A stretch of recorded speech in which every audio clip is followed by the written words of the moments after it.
Have you ever heard of the Roman Empire? It was one of the greatest and largest empires in all of history. But just like a giant building, it eventually came crashing down. Let's explore why this happened. First, the Roman Empire was huge.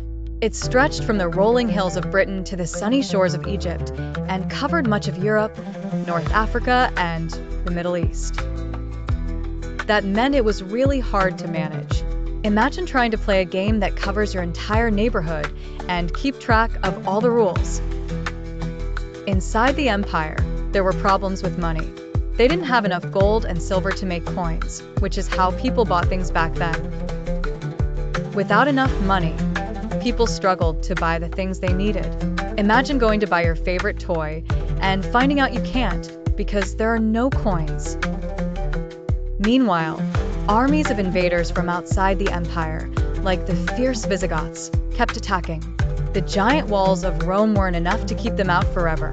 Even the strongest fort can have weak spots, and Rome's time was running out.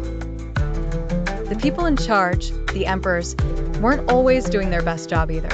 Many of them were more interested in having fun and parties than in solving problems. It was a bit like having a coach who never shows up for practice, but expects the team to win the game.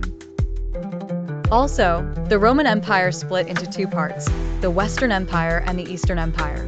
The Western part was weaker and faced more attacks, unlike the Eastern side, which became known as the Byzantine Empire. It's a bit like taking a strong team and making two smaller, weaker teams. Finally, many people in the empire felt unhappy. They wanted to live under a government that listened to them and cared for their needs. Without support from the people, it was like trying to build a sandcastle on the beach, but the tide was coming in. All these problems together, like pieces of a puzzle, led to the fall of the mighty Roman Empire. It teaches us that even the biggest empires need careful management, good leadership, and the happiness of their people to stay strong and successful.